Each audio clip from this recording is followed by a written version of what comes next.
नमस्कार, बहुत स्वागत है आपका स्वदेश न्यूज में। मैं हूं आपके साथ साक्षी। मध्यकाल की खास चर्चा है किसानों को सरकार की बड़ी सौगात, 1 साल के लिए 0% ब्याज पर ऋण। दरअसल मध्य प्रदेश सरकार ने वर्ष 2026 को कृषि कल्याण वर्ष के रूप में घोषित करते हुए किसानों की आय बढ़ाने, कृषि लागत कम करने और खेती को लाभकारी बनाने के लिए कई महत्वपूर्ण कदम उठाए हैं। साथ ही कृषि के क्षेत्र में निवेश और नवाचार पर लगातार काम किया जा रहा है। ब्याज मुक्त ऋण, बोनस और समर्थन मूल्य आधारित योजनाओं से प्रदेश के लाखों किसानों को सीधा लाभ मिल रहा है। इसी क्रम में सरकार ने किसानों को बड़ी राहत देते हुए अल्पकालीन फसली ऋण पर ब्याज दर 0% रखने का फैसला किया है। इस व्यवस्था के तहत पात्र किसानों को 1 वर्ष की अवधि के लिए बिना ब्याज के ऋण उपलब्ध कराया जाएगा, जिससे खेती किसानी के लिए आवश्यक संसाधनों की व्यवस्था करना आसान होगा। कैबिनेट की बैठक में मुख्यमंत्री डॉक्टर मोहन यादव ने कहा है कि राज्य सरकार किसानों की आय बढ़ाने और कृषि को लाभकारी बनाने के लिए लगातार प्रयास कर रही है। 0% ब्याज पर ऋण की सुविधा से किसानों पर आर्थिक बोझ कम होगा और वे समय पर बीज, खाद और कृषि उपकरणों की व्यवस्था कर सकेंगे। सरकार का मानना है कि इस पहल से विशेष रूप से छोटे और सीमांत किसानों को लाभ मिलेगा। साथ ही कृषि उत्पादन बढ़ाने, खेती की लागत घटाने और ग्रामीण अर्थव्यवस्था को मजबूत करने में भी मदद मिलेगी। सरकार की ये योजना किसान हितैषी नीतियों को और मजबूत करेगी तथा कृषि के क्षेत्र में निवेश को बढ़ावा देगी। किसान कल्याण वर्ष के दौरान सरकार कृषि, सिंचाई और किसान हित से जुड़ी कई योजनाओं को गति देने की तैयारी में है। आइए इस पर क्या कुछ प्रतिक्रिया है वो सुनवाते हैं। किसान वर्ष जो मुख्यमंत्री जी डॉक्टर मोहन यादव जी ने 2025 को उद्योग वर्ष के रूप में मनाया था, कि 2026 हम किसान वर्ष के रूप में मना रहे हैं। इसमें किसानों को एक महत्वपूर्ण सौगात दी गई है कि मध्य प्रदेश में 0% के ऊपर किसानों को ऋण दिया जाता है। वह ऋण करीब करीब 25,000 करोड़ रुपए के आसपास बांटा जाता है। अभी उसमें शर्त रहती है कि रबी और खरीफ के अलग अलग ऋण को बैंक के अंदर चुकाना किया जाएगा। अभी उन्हें बढ़ाया नहीं है, मतलब अब इसकी ड्यू डेट अभी तक से रबी और खरीफ की अलग अलग ड्यू डेट थी। इसको अब एक बार जो लोन लेगा उसको साल भर के लिए पूरा प्राप्त हो जाएगा। और इसकी ड्यू डेट जो पहले 31 मार्च तक पहले उसको चुकाना पड़ता था, अब उसने अगर अप्रैल में लिया है तो अगले साल 1 अप्रैल को लिया तो उसको 1 अप्रैल देगा, 10 अप्रैल लिया तो अगले साल 10 अप्रैल को भरना पड़ेगा। तो एक ही दिन में जो दबाव या प्रेशर रहता था वो पूरा उसको नहीं रहेगा, किसानों को इसमें सरलता रहेगी। तो देखिए, किसानों को सरकार की बड़ी सौगात यहाँ पर मिल रही है। 1 साल के लिए 0% ब्याज पर ऋण दिया जा रहा है। मध्य प्रदेश सरकार ने वर्ष 2026 को कृषि कल्याण वर्ष के रूप में घोषित करते हुए किसानों की आय बढ़ाने का निर्णय लिया, कृषि लागत कम करने और खेती को लाभकारी बनाने के लिए कई महत्वपूर्ण कदम उठाए हैं। हमारे साथ कुछ मेहमान जुड़ गए हैं, उनसे पहले परिचय करा देते हैं। कुलदीप सिंह भदौरिया, प्रांत उपाध्यक्ष किसान संघ है। बहुत स्वागत है कुलदीप जी आपका हमारे साथ जुड़ने के लिए। अनिल यादव, प्रदेश अध्यक्ष भारतीय किसान यूनियन, बहुत स्वागत है आप। चर्चा की शुरुआत अनिल जी आपके साथ करना चाहेंगे। जिस प्रकार से 2026 किसान कल्याण वर्ष के रूप में घोषित किया गया है, किसानों के हित में लगातार नीतियां बनाई जा रही है, योजनाएं बनाई जा रही है, किस प्रकार से देखते हो? और अब ये 1 साल के लिए 0% जो ब्याज की सुविधा देने की पहल की गई है, इसे कैसे देखते हैं आप? जी जी, देखिए अभी तक जो भी नीतियां बन रही है, नीतियां बनना अच्छी बात है, लेकिन जमीनी स्तर पर लागू अगर हो जाए नीतियां, तो नीतियां कोई भी बुरी नहीं होती है। तो स्थिति ये है कि अब जैसे आपने देखा होगा, सोयाबीन के समय हो या गेहूं के समय हो या फिर अभी मूंग खरीदी के समय हो, और रही बात 0% ब्याज की, तो कहीं ना कहीं किसानों को, अभी आपने देखा होगा कि डिफाल्टर कितने किसान हो जाते हैं, तो क्या कारण है डिफाल्टर होने का। दूसरी बात, डिफाल्टर अगर नहीं होते, अभी उन्होंने किस्त का समय जो है मार्च का कर दिया, उस समय हमारी फसलें जो है बिकी नहीं थी और किसानों को उस समय किस्त भरना बहुत बड़ा समस्या खड़ी हो रही थी। और समस्या के साथ साथ ये हो रहा था कि अगर किस समय पे जमा नहीं होती है, तो वो ये मान के चलिए मार्केट ब्याज हमको कहीं ना कहीं देना ही पड़ता है, और हम जो केसीसी लेते हैं उसको 6 महीने में पलटी करना पड़ता है। मान लीजिए आपने जीवन में एक बार हमको 1 लाख रुपए दिए हैं, तो वो 1 लाख रुपए आपको जीवन भर आपको उसका अल्टी पल्टी होता रहेगा, तो 1 लाख ही ब्याज मिलेगा। और अगर लेट लतीफ होते तो वो 12% ब्याज जो आम जनता को लगता है वो लगता है।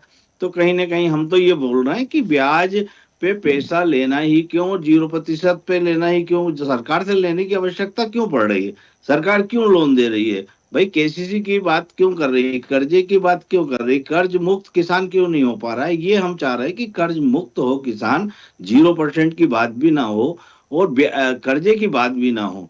भाई ये तो आम जनता के हिसाब से हमको भी लेकर चले, जैसे कर्मचारी वगैरह चलते हैं, जैसे हम और आप व्यापार कर रहे हैं, व्यापारी लोग चलते हैं, उनको कर्ज की अगर आवश्यकता हो तो वे बैंक के पास जाते हैं, सरकार को पहल करने की आवश्यकता ही नहीं है। तो कहीं ना कहीं मजबूर जो समझ रहे हैं किसानों को, और मजबूती के साथ अगर खड़ा करें किसानों को तो फसलों के भाव दें, कर्ज की बात ना करें, भाव की अगर बात करें, भाव की बात करते हुए कभी भी किसानों के सामने देखा नहीं गया। सिर्फ किसान खड़े होते हैं धरना और प्रदर्शन में, न्यूनतम समर्थन मूल्य की मांग को लेकर के हो, या फिर एक कानूनी अभी दाव पेच की बात हो, अभी जो ट्रेड डील चल रही है अमेरिका के साथ, उसकी बात को लेकर के हो, धरना प्रदर्शन हर जगह किसानों को करना पड़ रहा है।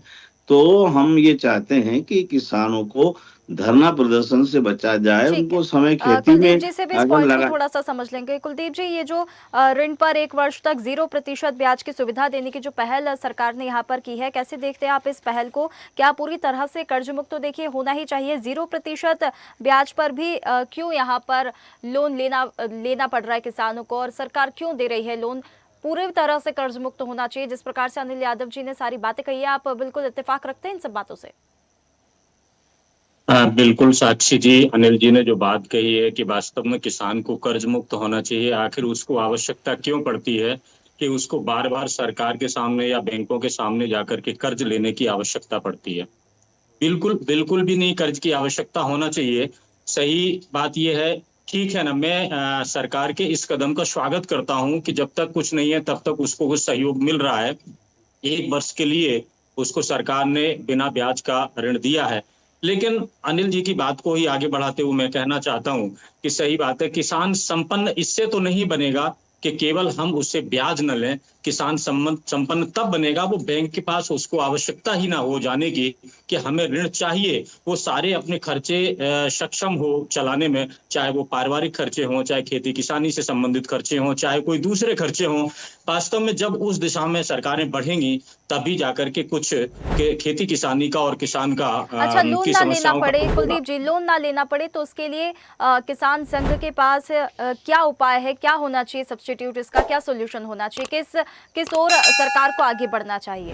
नेटवर्क इशू आ गया है। अनिल जी, आपसे थोड़ा सा पूछना चाहूंगी, यदि ब्याज ना लेना पड़े, लोन ना लेना पड़े, तो फिर इसका सोल्यूशन क्या है? सरकार से अगर आप बैठकर बात करेंगे, सरकार को अगर समाधान बताने की कोशिश करेंगे, तो क्या समाधान है, किस ओर सरकार को आगे बढ़ना चाहिए, अपने कदम आगे बढ़ाने चाहिए?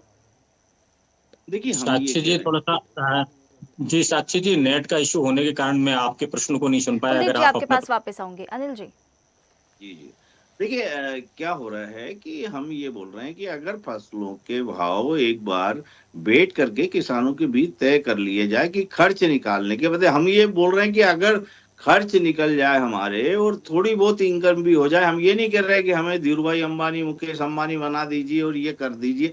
हम ये कह रहे हैं कि एक बार बैठ करके तय कर लीजिएगा आपको क्या खर्च आ रहा है, क्या महंगाई बढ़ गई है, क्या आपको खाद बीज पड़ रहा है, क्या आपको डीजल के भाव पड़ रहे हैं, और कितना आपकी लागत आ गई 1 एकड़ पे, और क्या उत्पादन आपका इस वर्ष हुआ, क्या भाव होना चाहिए। भाई हम ये कह रहे हैं कि भारतीय किसान संघ को बैठा लीजिए, किसानों को समझदार जो भी हैं उनको बुला लीजिएगा, और इसको पार्टीगत राजनीतिक उससे नहीं लेते हुए किसान को उत्पादन के हिसाब से देखिए कि उसकी इस वर्ष गेहूं की लागत क्या आई है, सोयाबीन की लागत क्या आई है, मूंग की लागत क्या आई है, उस हिसाब से इनको जो है मार्केट पे छोड़ दीजिए। हमें तो एक कानून बनाना करके कि भाई गेहूं की लागत ये आई है, भाई हम ये नहीं कह रहे कि न्यूनतम समर्थन मूल्य आप 2500 ही दीजिए, 2600 ही दीजिए, आपको लगे कि हमारी लागत कम आ रही है और 10 पैसे इसमें मिल रहे तो कम दे दीजिए, हम मंजूर कर लेंगे, लेकिन आप बैठ के हमसे पूछिए तो कि इसका फसल का मूल्य ये होना चाहिए। आप ये बता दीजिए दुनिया में ऐसा कौन सा प्रोडक्ट है जिसको अपनी मर्जी से दुनिया में खरीदा जा सकता हो और बेचा जा रहा हो। वो एक किसान का ही प्रोडक्ट ऐसा है कि उसकी मर्जी के खिलाफ उसके लागत के बिना निकाले हुए दिया जाता। हम कह रहे हैं एक बार बैठ के तय कर लीजिए। हम कब कह रहे हैं हम सोने के भाव ही कर रहे थे आप तो हमसे। रमेश जी, भाई रमेश जी, हमारा जो ठीक है, खर्च आ रहा है ठीक है उसको रमेश जी, निकालने बहुत की सारे बात पॉइंट्स है कह यहाँ पर, दीजिए। मतलब ऐसा लग रहा है बहुत सारी मांगे हैं जो भी पूरी नहीं हो पा रही है। अब कहीं ना कहीं इससे भी संतुष्ट नजर नहीं आ रहा है। ठीक है, स्वागत तो किया है किसान संघ ने भी, ये जो पहल की है 0% ब्याज की सुविधा देने की, लेकिन लागत को लेकर, भाव को लेकर, एमएसपी को लेकर ये लड़ाई हमेशा से क्यों रही है? क्या सोल्यूशन इसका हो सकता है? देखिए, मोटे तौर पर इसमें कोई शक नहीं कि सरकार का जो आज का निर्णय है वो स्वागत योग्य है। जी चूंकि किसान लोन खाद का बीज पर 0% तो पहले भी था, जी लेकिन चूंकि इसमें एक कंडीशन रहती थी कि आपको मार्च में आकर के जमा करना, जबकि फसल को बिकने में मई और जून निकल जाता है। ऐसी स्थिति में किसान को इसमें कोई शक नहीं कि इधर उधर से पैसे उठा करके वो बैंक को उठाना पड़ता था। अब ये जो सरकार ने 1 साल का ऋण बताया है, जब आप ऋण लेंगे उस तारीख तक आपको जमा करना। मान लीजिए अगर सोयाबीन के लिए ऋण लिया है, रबी फसलों के लिए ऋण लिया है, तो आप बिल्कुल मई जून में आकर के उसको जमा कर सकते हैं। मैं समझता हूं ये बहुत बड़ी राहत उन्होंने सरकार को किसानों को दी है। इसमें कोई शक नहीं कि इसका स्वागत तो होना ही चाहिए। अब दूसरी बात आती है लागत के और समर्थन मूल्य के विक्रय पर। यहाँ पर हमको एक और बात ये प्रश्न आया है कि आखिर किसान कर्ज क्यों लेता है। जी हमको लागत पे हमको एक बात को ध्यान रखना चाहिए। मेरा तो बल्कि किसान संघों से एक आग्रह रहता है कि सरकार पर या नगरों में आकर के अखबारों में नेतागिरी करने के बजाय वो किसानों के बीच में जाएं और कहीं ना कहीं जो स्वदेशी टेक्निक है उसको अपनाएं। जिस तरीके से मान लीजिए उन्होंने कहा है कि एक बगिया माँ के नाम, तो बगिया खोलें तो उसका खोलने में जो पत्ते आते हैं उसका जो खाद बनता है, गौ पालन से जो खाद बनता है, कहीं ना कहीं हमको देशी खाद पर जाना पड़ेगा। रासायनिक खाद एक तो हमको लागत बढ़ाती है और रासायनिक खाद बढ़ाने से खेती भी कमजोर होती है। तो स्वाभाविक रूप से किसानों में एक तो ये जागृति आनी चाहिए कि वो कहीं ना कहीं अपनी खेती में स्वदेशी का उपकार कर रहे हैं। दूसरा, कई बार आजकल गांव में एक बड़ा फैशन आ गया है शादी में खूब ज्यादा खर्च करने का। अब शादी में खर्च कर दोगे तो फिर आपको ऋण तो लेना ही पड़ेगा। तो मोटे तौर पर बल्कि किसान संघों को यह अभियान चलाना चाहिए गांव से दारू की दुकानें हटें। कितने किसान हैं जो दारू में बर्बाद है। और तो कुल मिलाकर के कहीं ना कहीं सामाजिक जागृति की बहुत आवश्यकता है, और अगर सामाजिक जागृति होगी बंद तब कर देना किसानों जी। की स्थिति सुधरेगी। बिल्कुल बिल्कुल लेकिन जिस विषय पर आज हमारा विषय तो जी केवल यही था, सरकार का निर्णय अच्छा है जी। रमेश जी, देखिए आपकी जो भी यहाँ पर प्रतिक्रिया रही है, मुझे जिस प्रकार से अनिल जी के यहाँ पर हंसी है, बिल्कुल ऐसा लगता है वो पूरी तरह से इस बात से इत्तेफाक नहीं रख रहे हैं। आपकी तरफ से अनिल जी मुझे इस पर एक प्रतिक्रिया चाहिए। जी जी, देखिए अब आप बहुत बड़ी मतलब विडम्बना देखिए हमारे देश की, कि सोच देखिए आपकी शादी ब्याह में गांव के लोग ज्यादा खर्च कर रहे हैं। भाई गांव दारू ज्यादा गांव के लोग पी रहे हैं। मतलब देखिए कहाँ हम पहुंच गए हैं 21वीं सदी में और किस प्रकार की बातें यहाँ पे हो रही है। आप ग्राम में अधिक पत्रकार महोदय, आप भाजपा का पक्ष लीजिए, हमें कोई जरूरत नहीं नहीं नहीं दिक्कत नहीं नहीं नहीं है। प्रवक्ता, पक्ष नहीं तो नहीं हम मैं किसी का नहीं ले रहे हैं, हम तो नहीं बिल्कुल देखिए, निष्पक्ष यहाँ पर बात कर रहे हैं। और तरीका रमेश नहीं जी है की ग्रामीण प्रतिक्रिया पर क्षेत्र मैंने में आपकी बात यहाँ पर गांव सुनने के के लिए आदमी बोला को है। जिस प्रकार से आप हंसे थे, नीचा दिखाना ये बिल्कुल ठीक नहीं कि वो शादी में इतना खर्च कर रहा है, कि वो ऐसा कर रहा है। अरे भाई, जिसके घर में कुछ नहीं है वो क्या शादी करेगा। और शहरी क्षेत्र में आकर के देखिए किस प्रकार की शादियां होती है, कैसे लोग दारू पीते, शादियों के अंदर किस प्रकार के उड़दंग किए जाते हैं। वो ग्रामीण क्षेत्र में नहीं होता। ग्रामीण क्षेत्र में एक सभ्यता होती है, एक सम्मान होता है बड़े बुजुर्ग का, कि किस प्रकार से रहन सहन होता है और क्या किस प्रकार की शादी की जाती है। एक परिवार सामूहिक परिवार होता है। ऐसा नहीं है कि वहां पे उज्जट लोग बैठे हुए हैं तो कुछ भी शादी ब्याह में उजाड़ेंगे या दारूबाजी करेंगे। ऐसा कुछ समय नहीं है मैडम किसी के पास में। और जितनी सभ्यता, जितनी संस्कृति आज ग्रामीण क्षेत्र में बसी हुई है, लोग बसे हुए हैं, उतना शहरी क्षेत्र में देखने को नहीं मिलता आजकल। और शहरी और ग्रामीण क्षेत्र में ये मन चाहिए, पूरी संस्कृति हमारी देश की आज 70% जो है ग्रामीण क्षेत्र में बसी हुई है। उस समय ऐसी बात करना कि ग्रामीण क्षेत्र में उजाड़ू लोग हैं, सीधे सीधे उजाड़ू शब्द ही कहेंगे तो ज्यादा अच्छा होगा, कि वो दारू में या शादी ब्याह में या इस प्रकार की ज्यादा खर्च कर रहे हैं, इसके कारण से वो परेशान है। चलिए तो ठीक है ये अनिल जी, गलत है। ये तो बिल्कुल आउट ऑफ द टॉपिक जा रही है ये बात।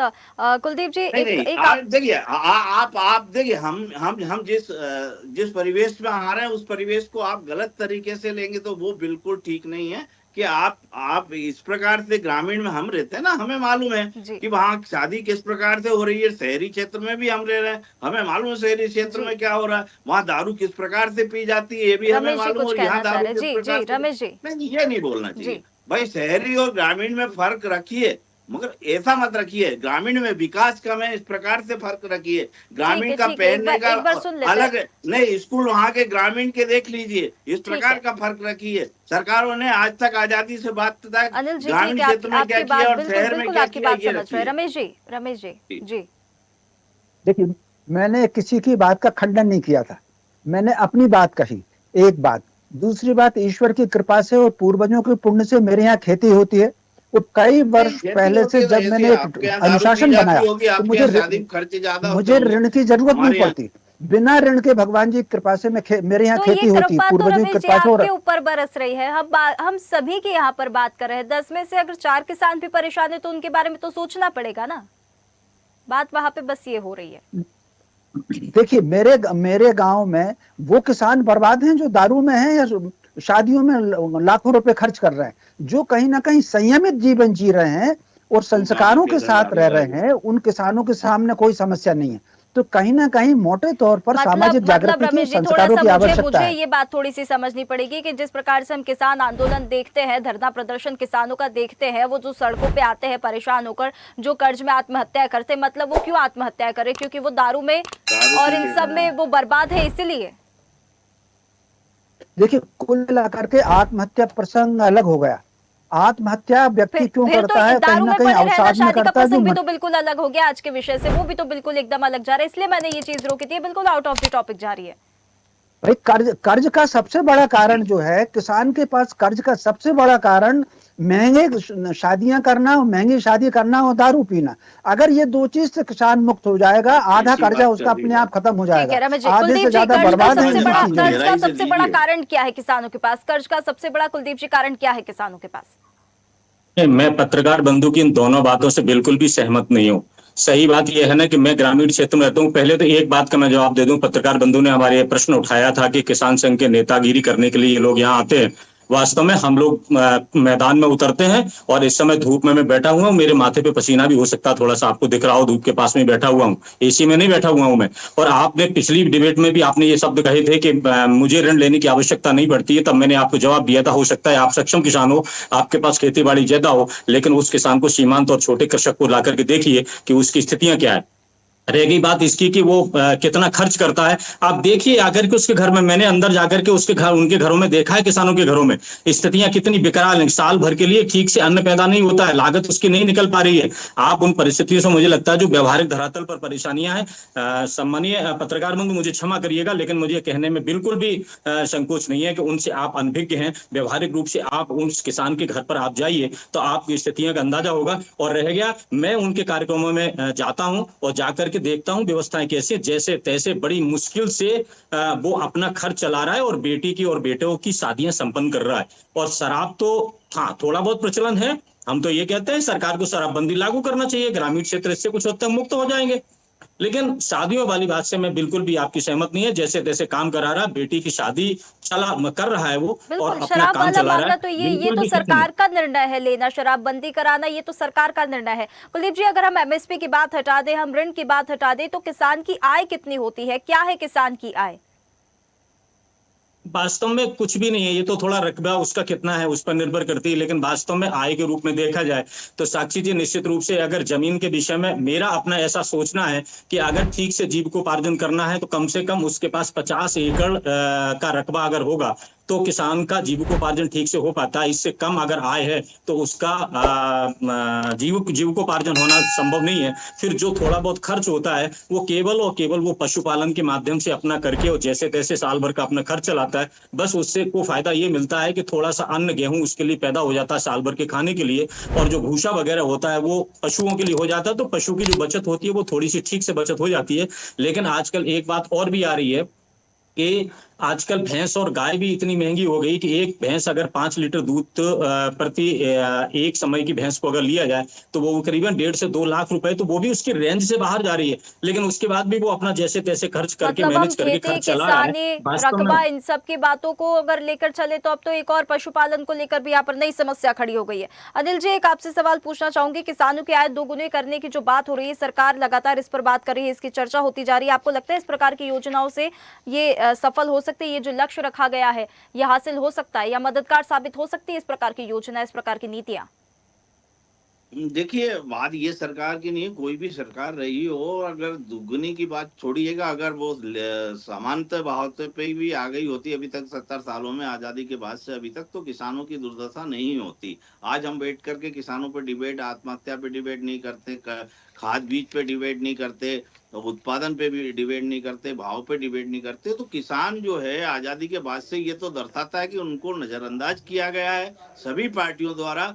वोट बैंक की राजनीति, उद्योगपतियों का घर भरा गया है, उद्योगपति संपन्न हुए, जो 1 लाख रुपए का व्यापार लेकर के बैठा, आज वो करोड़ों रुपए में खेल रहा है। जो 10,000 रुपए की नौकरी करता था, वो आज 1 लाख रुपए की नौकरी कर रहा है। तो किसान जो है वहीं का वहीं बैठा हुआ है। दुगनी आय तो छोड़िएगा, उसका जहां उत्पादन बढ़ता जा रहा है वो उतना ही घाटे में जाता जा रहा है, क्योंकि नुकसान है। कोई भी फसल अगर घाटे में बेच रहा है, 1 बोरा पैदा कर रहा है, 10 रुपए का नुकसान है, 100 बोरा पैदा कर रहा है, तो उस हिसाब से उसका नुकसान होता है। वो अभी कुलदीप जी ने जैसे कहा कि उसके अदर इनकम जैसे है, दूध की है, गाय भैंस का पालन पोषण है, बच्चे घर से जैसे तैसे कर करके जमीन बेच करके पढ़ने लिखने चले गए, तो वो घर बाप दादा की जमीन को बचाए हुए हैं कि भविष्य जो है कुछ ना कुछ तो होगा आगे जाकर के। हाँ, जमीन के मूल्य जरूर बढ़ रहे हैं, बस यही कारण से किसान अपनी जमीन को बचाए हुए, बाकी और अगर सोचा जाए कि फसलों से वो उत्पादन करके पेट भर पा रहा है, तो वो दूसरों का पेट जरूर भर रहा है, लेकिन स्वयं का घर परिवार का पेट पालन बिल्कुल बिल्कुल। करना चलिए आज के ठीक है, समय की में सीमा बड़ा है। अनिल जी, मुश्किल आपको है। रोकना चाहूंगी। बहुत धन्यवाद आप तीनों मेहमानों का हमारे साथ जुड़ने के लिए। तो ये ऋण पर 1 वर्ष तक 0% ब्याज की सुविधा देने की जो पहल की गई है, कितनी मददगार साबित होती है किसानों के लिए, तो देखने वाली बात होगी। फिलहाल मध्यकाल के इस खास चर्चा में इतना ही। आप बने रहिए स्वदेश न्यूज के साथ, सबसे पहले देश।